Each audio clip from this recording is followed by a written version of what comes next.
ग्रामीण डाक सेवक वैकेंसी में बड़ा बदलाव। जी हाँ प्यारे साथियों, जो कि आपकी जीडीएस की वैकेंसी है उसका फुल नोटिफिकेशन आ चुका है। जो आपकी वैकेंसी आई है 21,413 प्लस वैकेंसी आई है।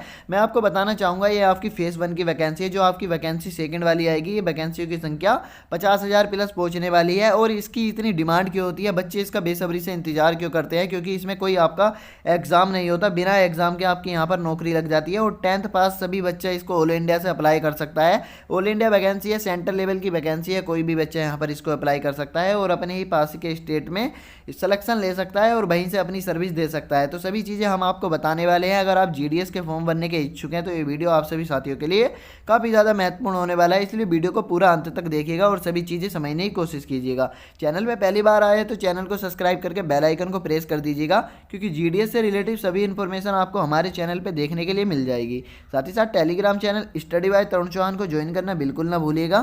क्लास की नोटिफिकेशन की अपडेट वहां पर सबसे पहले आपको प्रोवाइड करा दी जाती है। तो प्यारे साथियों, जैसे कि यहाँ पर ब्रांच पोस्ट मास्टर की सैलरी की बात करेंगे तो 12,000 सैलरी आपको देखने के लिए मिल जाएगी, लेकिन ये सैलरी जो आपकी पहुंचेगी ये 18,000 तक आपको सैलरी पड़ने वाली है। इसमें आपको एक विशेष चीज़ का ध्यान रखना है जो कि नोटिस के माध्यम से बताया गया है। प्यारे भाई, यहाँ पर आपके पास इसके साथ साथ एक अलग जरिया होना चाहिए जहाँ से आपकी आय इनकम आती रहे, क्योंकि इसमें आपके पास ज़्यादा काम नहीं होता। आपको केवल 4 से 5 घंटे काम करना होता है और आपको यहाँ पर 18,000 के आसपास सैलरी देखने के लिए ब्रांच पोस्ट मास्टर की मिल जाएगी। यहीं पर डाक सेवक की बात करेंगे तो यहाँ पर 10,000 सैलरी आपको देखने के लिए मिल जाएगी, लेकिन ये सैलरी जो आपको पड़ने वाली है HR वगैरह लग करके, ये यहाँ पर आपकी 14,000 प्लस सैलरी आपको देखने के लिए मिल जाएगी। इसमें भी आपको विशेष चीज़ का ध्यान रखना है जो कि आपको इसमें साफ साफ नोटिफिकेशन में बता दिया गया है। आपके पास और कोई जरिया अवश्य होना चाहिए, अगर नहीं है तो भी यहाँ पर आपको कोई टेंशन लेने की बात नहीं है। फॉर्म को विदाउट सोचे विचारे भर देना है, क्योंकि 100 रुपये आपकी फीस है और बिना एग्जाम के आपकी नौकरी लगेगी। 10th पास एग्जाम है, जितने भी बच्चे यहाँ पर 10th को पास किए हैं वो सभी इस फॉर्म को भर सकते हैं। ऑल इंडिया कहीं से भी भर सकते हैं। बस आपको एक विशेष चीज़ का ध्यान रखना है, आपको वहाँ की लोकल लैंग्वेज आनी चाहिए। और अगर यहाँ पर डॉक्यूमेंट्स की बात करेंगे तो डॉक्यूमेंट्स आपके रेडी होने चाहिए, क्योंकि डीबी का इसमें विशेष रोल होता है। एज की बात करेंगे तो एज यहाँ पर 18 से 40 वर्ष की मांगी गई है। आपकी मिनिमम एज 18 वर्ष और मैक्सिमम 40 ईयर्स। और अदर कैटेगरी में यहाँ पर आपको एज में रिलैक्सेशन यानी कि एज में छूट देखने के लिए मिल जाएगी। जैसे कि आप यहाँ पर देखोगे, जो बच्चे हैं यहाँ पर SC और ST से 5 वर्ष की छूट देखने के लिए मिल जाएगी, OBC वालों को 3 वर्ष की, और यहाँ पर EWS वालों को कोई यहाँ पर एज में छूट नहीं दी गई है। अगर PWD हैंडीकैप वाले बच्चों की बात करेंगे तो 10 वर्ष का यहाँ पर एज में रिलैक्सेशन दिया गया है। यहीं पर PWD OBC वाले बच्चे 13 ईयर्स के एज में छूट ले जाते हैं। PWD SC और ST वाले बच्चे 15 वर्ष की छूट ले सकते हैं अपना सर्टिफिकेट वगैरह दिखा करके। तो प्यारे भाई, ये सभी चीज़ें आपको ध्यान में रख के ही फॉर्म को अप्लाई करना है। और आगे आप समझेंगे। यहाँ पर जो एजुकेशन क्वालिफिकेशन है आपकी 10th के साथ साथ आपसे एक विशेष चीज़ मांगी गई है, जो कि यहाँ पर आपको जहाँ पर आपकी पोस्टिंग होगी पोस्ट वाइज आपको वहाँ की लोकल लैंग्वेज आनी चाहिए। जब आप फॉर्म भरोगे तो आपसे पूछा जाएगा आप किस स्टेट के लिए फॉर्म भर रहे हैं। आप बिहार से भी फॉर्म भर सकते हैं, यूपी से भी फॉर्म भर सकते हैं, झारखंड से भी फॉर्म भर सकते हैं, कहीं से भी आप फॉर्म को भर सकते हैं। अगर आपको वहाँ की लोकल लैंग्वेज नहीं आती तो आपको वहाँ पर प्रॉपर इंग्लिश आनी चाहिए।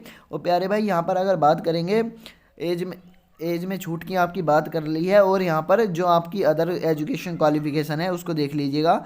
आपसे एक विशेष चीज़ मांगी गई है, नॉलेज ऑफ कंप्यूटर, यानी कि आपको कंप्यूटर की नॉलेज होनी चाहिए। तीन महीने का कंप्यूटर का डिप्लोमा आपसे इसमें मांगा जाएगा।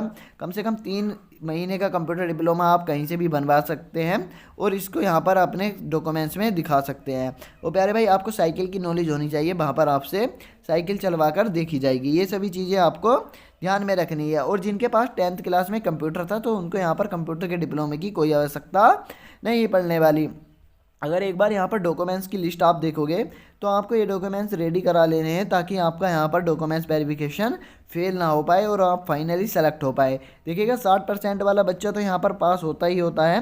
साथ में सबसे पहले जो मेरिट लिस्ट निकलती है उसमें जिनकी हाईएस्ट परसेंटेज होती हैं 10th क्लास में उनका सिलेक्शन होता है। जैसे 90 प्लस वाले बच्चे पहली बेटिंग मेरिट लिस्ट के माध्यम से सेलेक्ट हो जाएंगे, मेरिट लिस्ट के माध्यम से। और यहीं पे जो बच्चे 80% वाले हैं सेकंड से, और यहीं पे 70 और 60 वाले थर्ड और फोर्थ के माध्यम से सेलेक्ट हो जाते हैं। तो ये सभी चीज़ें आपको ध्यान रखनी है। एक आपके पास मार्कशीट होनी चाहिए ओरिजिनल, जो कि आपकी DB में मांगी जाएगी। साथियों, डॉक्यूमेंट्स वेरिफिकेशन आपका 2 बार होना है।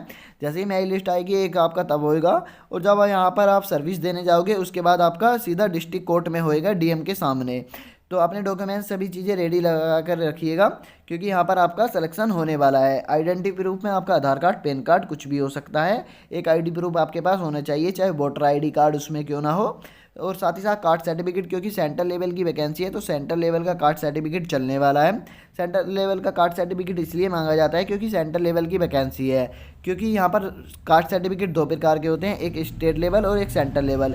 स्टेट लेवल की वैकेंसियों में स्टेट लेवल का कास्ट सर्टिफिकेट, सेंट्रल लेवल की वैकेंसियों में सेंट्रल लेवल का कास्ट सर्टिफिकेट मैंडेटरी होता है। पीडब्ल्यूडी का सर्टिफिकेट जो बच्चा पीडब्ल्यूडी से फॉर्म भरने वाला है, साथ ही साथ ईडब्ल्यूएस सर्टिफिकेट जो बच्चा ईडब्ल्यूएस से यहाँ पर फॉर्म भरने वाला है। ईडब्ल्यूएस वालों के लिए एक विशेष चीज़ बताना चाहूँगा, ईडब्ल्यूएस से यहाँ पर आपको कोई फ़ायदा नहीं होने वाला है। तो प्यारे साथी, आप चाहें तो यहाँ पर विदाउट ईडब्ल्यूएस फॉर्म को फिल करें, क्योंकि अगर ईडब्ल्यूएस के सर्टिफिकेट में सेंट्रल लेवल और स्टेट लेवल को लेकर कोई प्रॉब्लम हुई तो डीवी से आप रिजेक्ट हो सकते हैं। इससे अच्छा है कि आप विदाउट सर्टिफिकेट ईडब्ल्यूएस के फॉर्म भरें।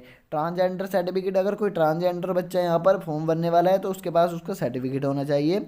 डेट ऑफ प्रूफ में आपकी यहाँ पर 10th की मार्कशीट चल जाएगी, आपको फालतू कोई चीज़ें रेडी करने की आवश्यकता नहीं पड़ने वाली। Medical certificate issue bye A medical officer of any government, यानी कि आपका जो मेडिकल सर्टिफिकेट है कोई कहीं से भी, आपका किसी भी हॉस्पिटल जो गवर्नमेंट हॉस्पिटल होते हैं वहाँ से आप अपना मेडिकल सर्टिफिकेट बनवाइएगा और उसमें सभी चीज़ें आपकी सुनिश्चित पाई जानी चाहिए और आपका इस प्रकार से सिलेक्शन हो जाता है। तो आई होप कि आपको सभी चीज़ें समझ में आई हैं।